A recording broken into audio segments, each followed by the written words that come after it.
Hello दोस्तों, स्वागत है आप सभी का तुल्यारेस ऑनलाइन क्लासेस में। दोस्तों आज के इस वीडियो में हम बात करने वाले हैं सीखने के प्रतिफल के विषय में। दोस्तों ये टॉपिक हमारे रीट एसएसटी के सिलेबस में नया ऐड किया गया है। जो हमारा 11 जनवरी को सिलेबस जारी हुआ उसमें ये देखिएगा लास्ट जो अपनी यूनिट है इसके अंदर जोड़ा गया है सीखने के प्रतिफल। बाकी सारे टॉपिक अपने कर चुके थे, पीछे अपना सारा सिलेबस ये 12वीं और 13वीं यूनिट का पूरा हो चुका था। एक ये अपना नया जुड़ा था सूचना एवं प्रौद्योगिकी, ये भी हमने कर लिया है और आज हम इसको भी देखने वाले हैं। तो इस प्रकार से ये हमारा जो शिक्षा शास्त्रीय मुद्दे यानी जिसे हम टीचिंग मेथड कह सकते हैं सामाजिक के, वो वाला पोर्शन अपना कंप्लीट हो जाता है दोस्तों। तो चलिएगा शुरू करें आज की क्लास को। देखें सीखने के प्रतिफल क्या होते हैं दोस्तों, हम किसे कहते हैं। तो यहाँ जो बात हो रही है दोस्तों, ये सीखने के प्रतिफल की दो पुस्तकें हैं जो आपके सामने हैं। एनसीईआरटी ने 2017 के अंदर देखिए जारी किए थे सीखने के प्रतिफल नामक। ये देखिएगा दो पुस्तकें हैं, एक प्राइमरी लेवल पर है और एक उच्च प्राथमिक कक्षाओं के लिए है दोस्तों। तो यहाँ पर ये जो पुस्तकें जारी की गई हैं इसमें ये बताया गया है कि लर्निंग आउटकम क्या होनी चाहिए, किस प्रकार के उद्देश्य रखने चाहिए।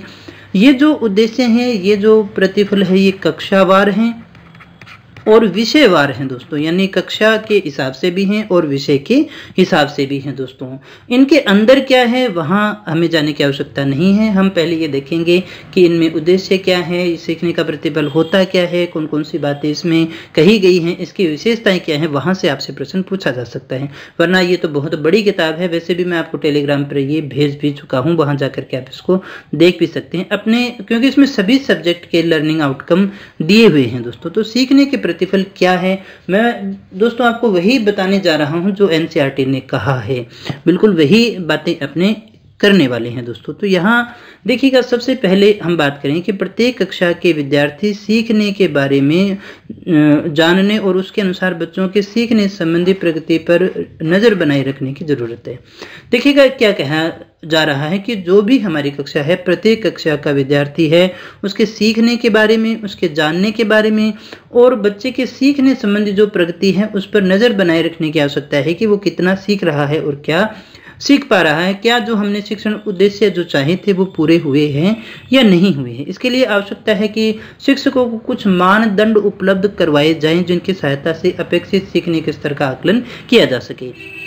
अब देखिएगा दोस्तों, टीचर आया कक्षा के अंदर, उसने जो बच्चों को पढ़ाना था वो उसको पढ़ा दिया, लेकिन उसने वो सीखा या नहीं सीखा, जो उद्देश्य थे हमारे पूरे हुए या नहीं हुए, उसका कोई एक मानदंड नहीं था, निश्चित सूचक नहीं थे दोस्तों। तो इसलिए क्या किया गया, ये आवश्यकता महसूस हुई कि शिक्षकों को क्या किया जाए, कुछ ऐसे मानदंड या सूचक उपलब्ध करवाए जाए जिनसे वो टैली कर सके कि ये उद्देश्य, ये कार्य इसने कर लिए हैं, तो फिर ये जो सीखने के उद्देश्य हैं वो उसके पूरे हो सके दोस्तों। ये आवश्यकता थी, इसीलिए इनका निर्माण किया गया था दोस्तों। तो सीखने की निरंतरता को ध्यान में रखते हुए शिक्षक एवं शिक्षा व्यवस्था से जुड़े सभी अधिकारियों और अभिभावकों को यह जानना आवश्यक है कि बच्चे ने सटीक रूप से कक्षा में क्या सीखा। अब देखिएगा कि जो सीखने की कंटिन्यूटी है वो चल रही है। तो एक शिक्षक और शिक्षा व्यवस्था से जुड़े हुए जो भी अधिकारी हैं, क्योंकि जो छात्र है जो सीख रहा है उसमें इन्वॉल्व कौन है दोस्तों, एक तो शिक्षक हैं और साथ ही साथ उसके अभिभावक हैं बच्चे के, और इसके साथ साथ देखिएगा अधिकारी भी हैं जो शिक्षा विभाग के हैं। वो ये भी जानना चाहते हैं कि ये और ये दोनों ही जानना चाहते हैं कि बच्चे ने क्या सीखा और कितना सीखा, सही में जो है वो सीख पाया है या नहीं पाया है। तो उसके लिए जो मानदंड निर्धारित किए गए, उन्हीं मानदंडों को है जो सीखने के प्रतिफल के रूप में परिभाषित किया गया है। यानी इन पुस्तकों के अंदर ये बताया गया है कि इस कक्षा का बच्चा, जैसे दूसरी कक्षा का जो बच्चा है, हिंदी के अंदर ये पाठ पढ़ा या ये चीज़ उसने सीखी, तो उसको कौन कौन से आउटकम क्लियर हो जाने चाहिए थे, उसमें सूचक दिए गए हैं। उन सूचकों से मिलान किया जाता है और फिर हम ये मान लेते हैं कि बच्चे ने इतना सीखा है। अर्थात हम ऐसा कह सकते हैं बच्चे ने जो कुछ भी सीखा है उसको जांचने या उसके परिणाम को देखने के लिए मापदंड को अधिगम प्रतिफल के रूप में देखा जा सकता है। तो उम्मीद करता हूं इस बात को आप समझ रहे होंगे। इसको आप इस तरह से समझिएगा, सीखने के प्रतिफल क्या है, मापदंड है या फिर मानदंड अपने कह सकते हैं, मानक कह सकते हैं, एक सूचक है। ये एक सूचक हैं जिनके आधार पर ये चेक किया जाता है कि बच्चे ने कितना सीखा है, सीखने के उद्देश्य कितने पूरे हो पाए हैं या नहीं हो पाए हैं। ये किसने जारी किया? तो एनसीईआरटी। अब अपेक्षा की जाती है कि प्रत्येक स्कूल के अंदर या पूरे भारत के अंदर हर विद्यार्थी के लिए हर स्कूल में ये चीज़ लागू हो और ये चेक किया जा सके कि सीखने के प्रतिफल यानी जो मानदंड हमने निर्धारित किए थे इस कक्षा के बच्चे को इतना सीखना है तो उसने वो पूरे किए या नहीं किए। तो इन शॉर्ट अगर हम एक लाइन में कहना चाहें तो हम ऐसा कहेंगे कि सीखने के प्रतिफल में मापदंड हैं जिनके आधार पर किसी भी बच्चे का आकलन किया जाता है कि उसने क्या सीखा है। हम ऐसा कह सकते हैं उसकी जांचने के लिए जो एक सूची तैयार की गई है, सूचक तैयार किए गए हैं, वही क्या है? हमारे सीखने के प्रतिफल है। बड़ा आसान सा है दोस्तों, उलझने की आवश्यकता नहीं है। ये मापदंड है जिनके आधार पर हमें बच्चे को टैली करना है। एक प्रकार से चेकलिस्ट अपने कह सकते हैं, जिसमें से हम देख लेते हैं ये उद्देश्य पूरे हो गए तो मतलब ये हमारा काम हो गया है दोस्तों। इसके बाद में दोस्तों आगे हम बात करते हैं सीखने के प्रतिफल की आवश्यकता हमें क्यों पड़ी, हमें इसको क्यों लागू करना पड़ा, ये क्यों आए थे दोस्तों। तो दोस्तों सबसे पहली बात कि निःशुल्क और अनिवार्य जो बाल शिक्षा अधिकार अधिनियम है 2009 की क्रियान्विति के अंतर्गत प्रत्येक विद्यार्थी को गुणवत्ता युक्त शिक्षा मिली या नहीं मिली है उसको सुनिश्चित करने के लिए। तो पहली आवश्यकता हम ऐसा कह सकते हैं कि शिक्षा का अधिकार अधिनियम 2009 है, उसकी क्रियान्विति के अंतर्गत प्रत्येक विद्यार्थी को गुणवत्तापूर्ण यानी शिक्षा की गुणवत्ता पूरी हुई या नहीं हुई, अब हमें पता कैसे चलेगा? तो उसको निर्धारित करने के लिए वो सूचक बना दिए गए, यानी इन सूचकों को पूरा कर रहा है तो मतलब गुणवत्तापूर्ण जो उसको शिक्षा मिल चुकी है दोस्तों। तो ये आवश्यकता थी जिसके लिए इसको निर्धारित किया गया। आयु अनुरूप अपेक्षित स्तर कौशल विकास और गुणवत्ता युक्त शिक्षा को परिभाषित करने हेतु। अब दोस्तों ये तय नहीं था कि 6 साल का बच्चा है, 7 साल का बच्चा है तो इस स्तर पर वो कौन सी चीजें सीख जाए जिससे हम ये मान लें कि उसको गुणवत्तापूर्ण शिक्षा मिल चुकी है। तो उसको परिभाषित करने के लिए भी हमें इसकी आवश्यकता थी कि हम कुछ लर्निंग आउटकम बनाएं, कुछ ऐसी चेकलिस्ट बनाएं, कुछ ऐसे हम देखिए मानक तैयार करें जिनके आधार पर हम ये कह सकें ये मानकों को पूरा कर रहा है। इट मीन्स क्या हो गया, ये जो बालक है इन चीजों को सीख गया है और इसे गुणवत्तापूर्ण जो शिक्षा है वो मिल चुकी है दोस्तों। शैक्षिक उद्देश्य जो हमने निर्धारित किए थे उनकी पूर्ति की सटीक जांच के लिए इसकी आवश्यकता थी। इसके अलावा दोस्तों देखिएगा राष्ट्रीय स्तर पर शैक्षिक आकांक्षाओं की क्रियान्विति हेतु समन्वित प्रयास के अंतर्गत। दोस्तों ये कोई मुश्किल पॉइंट नहीं है, आसान से पॉइंट है, आराम से समझ में आ जाएंगे। राष्ट्रीय स्तर की शैक्षिक आकांक्षाएं यानी पूरे कंट्री लेवल पर जो हमें आवश्यकताएं थी, नेशनल स्तर के ऊपर जो हमारी शैक्षिक इच्छाएं थी उनकी क्रियान्विति हेतु समन्वित प्रयास करने के लिए भी इसकी आवश्यकता थी। राज्य की राष्ट्रीय स्तर पर उच्च पायदान पर अवस्थित करने के प्रयास के क्रम में भी, यहाँ आप इन दोनों पॉइंट्स को इस तरह से भी समझ सकते हैं कि राष्ट्रीय स्तर पर जो हमारे बच्चों ने सीखा है उसकी रैंकिंग वर्ल्ड लेवल पर करने के लिए, और राज्य की जो रैंकिंग है अपने देखिए राष्ट्रीय स्तर पर वो कौन से स्टेप में फिट बैठता है यानी कौन से चरण में है, पहले नंबर पर है, दूसरे नंबर पर है, हम कहें हमारे बच्चे बहुत होशियार हैं पहले नंबर पर हैं तो कैसे हैं दोस्तों, तो उनको जांचने के लिए एक लर्निंग आउटकम बना दिए गए, यानी ये सीखने के प्रतिफल हैं, इनसे जांच कर लो, ये पूरा कर रहा है तो मतलब इन्होंने गुणवत्तापूर्ण शिक्षा प्राप्त की है दोस्तों। तो ये कुछ एक बातें थी जिनके लिए सीखने के प्रतिफल की आवश्यकता थी, जिसमें से एक तो याद रखेंगे 2009 का जो एक्ट है उसके लिए, दूसरा गुणवत्ता युक्त शिक्षा को परिभाषित करने के लिए, तीसरा और चौथे के रूप में हम ले सकते हैं कि उनका जो स्तर है वो कौन से पायदान पर है, कौन से स्टेज पर है, उसके लिए भी इनकी आवश्यकता थी। अब यहाँ हम देखते हैं सीखने के प्रतिफल के उद्देश्य क्या हैं, हमने इसे क्यों बनाया। तो यहाँ सबसे पहले आता है अनिवार्य शिक्षा अधिनियम 2009 के अनुसार 6 से 14 आयु वर्ग के बच्चों को गुणवत्ता युक्त शिक्षण सुनिश्चित करने हेतु, यानी बच्चों की जो गुणवत्तापूर्ण शिक्षा है वो उसको दी गई है या नहीं दी गई उसी को निश्चित करने के लिए हमें इसकी आवश्यकता थी, और यही हमारा उद्देश्य है। बालकों के सीखने और वो कितना सीख रहा है और निरंतर प्रगति के स्तर को जांचने हेतु मानदंड तैयार करने के उद्देश्य से इसको तैयार किया गया दोस्तों। यानी वो सीख रहा है, कितना उसने सीखा और निरंतर उससे कितनी प्रगति की है, उसके लेवल को जांचने के लिए मानदंड तैयार करने के उद्देश्य से इनको तैयार किया गया। विषय की प्रकृति, क्योंकि दोस्तों हमने कहा कक्षावार और विषयवार इनको तैयार किया गया है, तो विषय की प्रकृति, विशेषताओं, उसकी पेडागोजी और सीखने के प्रतिफल को समन्वित रूप से समझाना, यानी विषय सब्जेक्ट कैसा है, उसकी सब्जेक्ट की विशेषताएं कौन सी हैं और उसमें जो शिक्षा शास्त्रीय जो चीज़ें हैं वो कौन सी है, और सीखने के प्रतिफल को समन्वित रूप से समझाने के लिए भी हमें इनको करने की आवश्यकता थी। शिक्षण की गुणवत्ता में सुधार के लिए सतत प्रयास चल रहा है दोस्तों, ये भी एक उद्देश्य आता है सीखने के प्रतिफल का। शिक्षण को विषय तक सीमित न रखकर विद्यार्थी के सर्वांगीण विकास के प्रयास द्वारा जीवन कौशल विकसित करना।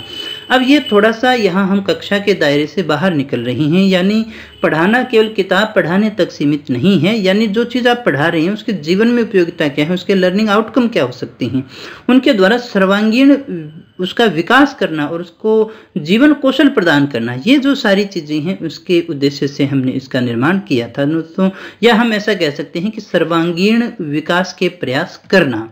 इसके साथ ही दोस्तों हम ऐसा कह सकते हैं कि विद्यार्थी के सीखने के संदर्भ में अभिभावकों को सजग और जागरूक बनाने हेतु उनकी उपलब्धि और प्रगति को शिक्षक द्वारा अभिभावकों से साझा करना। अब देखिएगा पहले क्या होता था, अर्धवार्षिक परीक्षा होती थी तब मार्कशीट आती थी तो पता चलता था।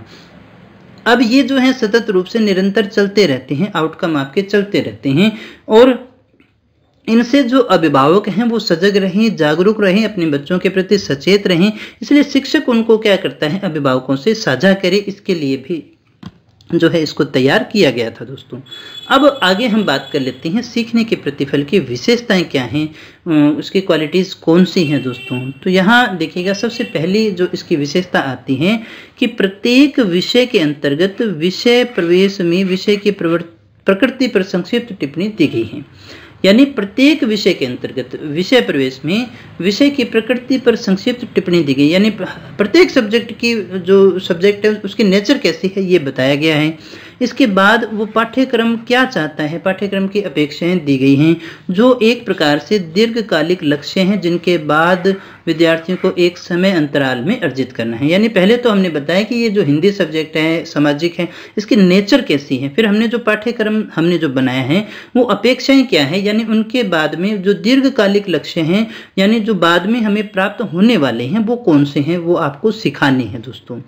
दूसरी हमारी विशेषता आती है कि कक्षावार परिभाषित सीखने के प्रतिफल प्रक्रिया आधारित है। ये क्या हमने कहा भी कक्षावार है, प्रत्येक सब्जेक्ट वाइज है और क्लास वाइज है, जैसे तीसरी की हिंदी, चौथी का हिंदी, पांचवी का हिंदी, छठी का हिंदी, इस प्रकार से इनको क्या किया गया है, प्रक्रियाधीन किया गया है। ये प्रतिफल एक प्रकार से जांच बिंदु या चेक पॉइंट है जो गुणात्मक या मात्रात्मक रूप से मापे जा सकते हैं। हमने ये कहा भी छठी के अंदर इतने साल का हो गया तो यहाँ तक उसकी क्वालिटीज़ कौन सी होनी चाहिए थी उनको मापा जा सकता है। यहाँ ये है कि मात्रात्मक रूप से गुणात्मक रूप से इनको मापा जा सकता है दोस्तों। ये एक प्रकार की चेक लिस्ट हो गई दोस्तों, चेक पॉइंट है, यानी जैसे हम कभी भी सामान को चेक करते हैं, किसी चीज़ की हमें गुणवत्ता को चेक करना हो तो इसमें आई मार्का लगा है या नहीं लगा है, क्वालिटी कैसी है, यानी वो जो चीज़ें हम चेक करना चाहते हैं जो हमारी किसी भी चीज़ की गुणवत्ता को निश्चित करती है, तो वही प्रक्रिया यहाँ भी अपनाई गई है। ये प्रतिफल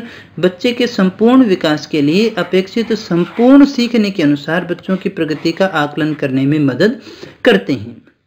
ये प्रतिफल क्या करते हैं दोस्तों, संपूर्ण विकास के लिए अपेक्षित जो है सारा कुछ सीखना, संपूर्ण रूप से सीखने के अनुसार जो उसकी सब्जेक्ट जो अपने सिखा रहे हैं उसकी व्यापकता है उसको शामिल कर रहा है दोस्तों, यानी संपूर्ण सीखने के बच्चों की प्रगति का आकलन करने में मदद करता है। ये आकलन करने में मदद करता है कि उसने सारा सीखा है या नहीं सीखा, जैसा कि अपेक्षा की गई थी दोस्तों।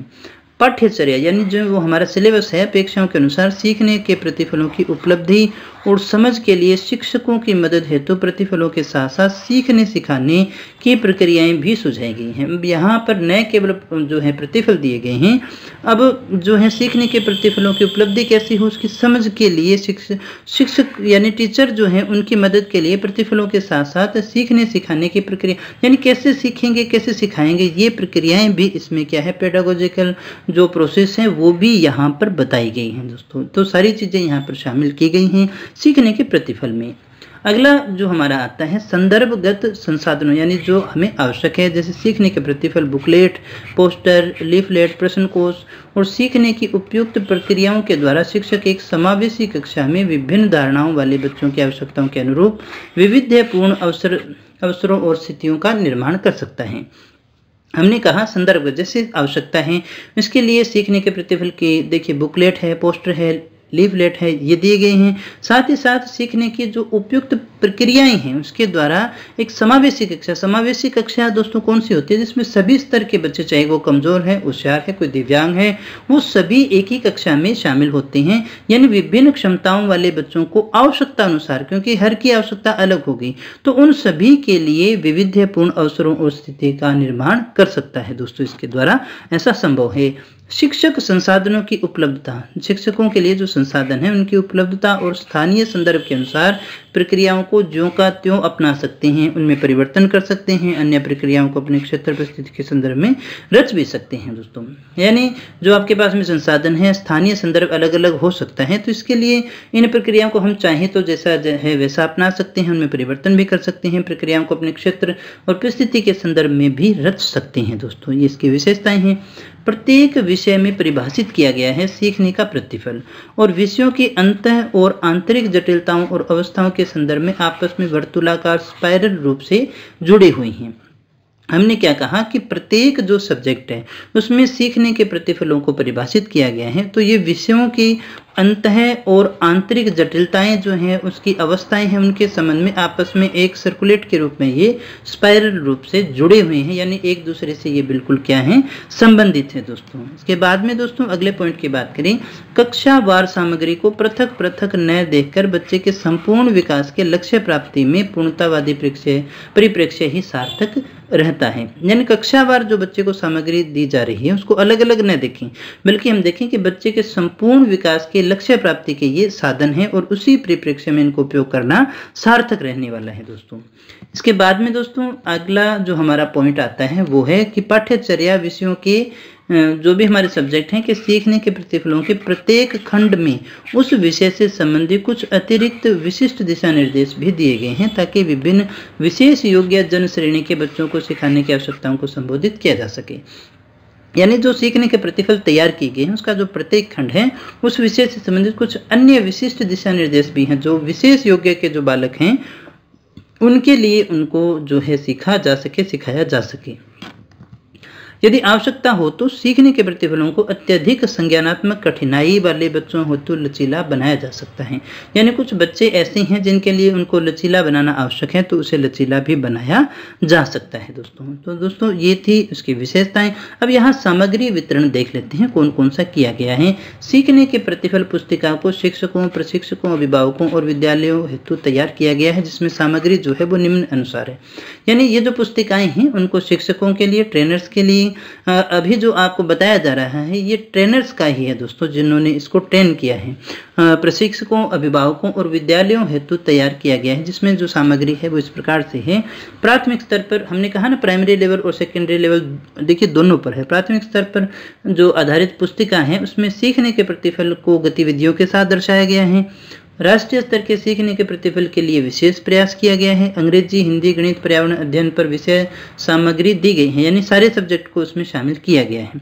पहली से 5वीं तक यही होते हैं दोस्तों, यही सब्जेक्ट होते हैं। इसलिए विषय की प्रकृति, पाठ्यचर्या की विशेषताएं, इसे तो सीखने सिखाने की प्रक्रिया और सीखने के प्रतिफल को समन्वित रूप से प्रस्तुत किया गया, यानी सारी चीजें इसमें शामिल की। सीखने सिखाने के प्रोसेस भी है और सीखने के प्रतिफल यानी मानक को जो है समन्वित रूप से यहाँ पर संकलित किया गया है इन पुस्तकों के अंदर। इसके बाद में उच्च प्राथमिक स्तर पर हम जो पुस्तिका है उसको देखें तो यह पुस्तिका कक्षा स्तर और बालकों के बौद्धिक स्तर को ध्यान में रख करके तैयार की गई है। इसमें देखिएगा दोस्तों भावनात्मक जुड़ाव है, उत्सुकता है, परिवेशीय समझ है, विश्लेषण करना है, सृजनात्मकता है, तार्किकता है आदि दक्षताओं को प्राप्त हो सके, ऐसा मैटर इसमें डाला गया है। यानी यहाँ थोड़ी सी बातें जो हैं वो प्राइमरी लेवल से आगे की आगे, जिसमें विश्लेषण करना, परिवेशीय समझ, ये चीज़ें शामिल हो जाती हैं। सब्जेक्ट इसमें सारे ही हैं, अंग्रेजी, हिंदी, गणित, उर्दू, संस्कृत, विज्ञान, सामाजिक। इसके बाद में दोस्तों देखिएगा विद्यालय परिसर में प्रदर्शित करने हेतु तो सीखने के प्रतिफल के आधारित कक्षावार पोस्टर भी इसमें तैयार किए गए हैं दोस्तों। तो ये सामग्री है, टीचर के लिए कौन कौन सी चीज़ें हमें मिलने वाली हैं। माता पिता, अभिभावक, संरक्षक, समुदाय सदस्य के लिए सीखने के प्रतिफल आधारित लीफलेट या ब्रोशर भी तैयार किए गए हैं दोस्तों। तो काफ़ी सारी सामग्री है जो दी गई है। गुणवत्ता युक्त शिक्षण को सुनिश्चित करने के लिए समन्वित प्रयास और उत्तरदायी बनाने हेतु ब्रोशर का निर्माण भी किया गया है दोस्तों। बड़े साधारण से पॉइंट है, यहाँ कुछ विशेष सामग्री हमें नहीं पढ़नी है। SIQ CCE के अंतर्गत बाल केंद्रित शिक्षण, गतिविधि आधारित अधिगम, सतत और व्यापक मूल्यांकन के समन्वित क्रियान्वयन द्वारा बालकों के सर्वांगीण विकास हेतु प्रयासरत है। यहाँ सीखने सिखाने की प्रक्रिया कौन सी है हमें ये देखना है। तो इसके अंतर्गत क्या किया गया है, बाल केंद्रित शिक्षण कैसा होना चाहिए दोस्तों, बालक को केंद्र में रखते हुए उसकी आवश्यकताओं के अनुसार करवाना है। गतिविधि आधारित एक्टिविटी बेस्ड लर्निंग है दोस्तों, ABL का यहाँ पर इस्तेमाल किया जाता है, यानी उनको कार्य, खेल या फिर कुछ भी ऐसी उनको गतिविधि करवानी है जिसके माध्यम से उसको सीख सके। साथ ही साथ सतत और व्यापक मूल्यांकन भी चलना है। CCE को भी इसमें शामिल किया गया है कि समन्वित क्रियान्वयन के द्वारा ही बालक का सर्वांगीण विकास होगा, जिसके लिए ये प्रयासरत हैं।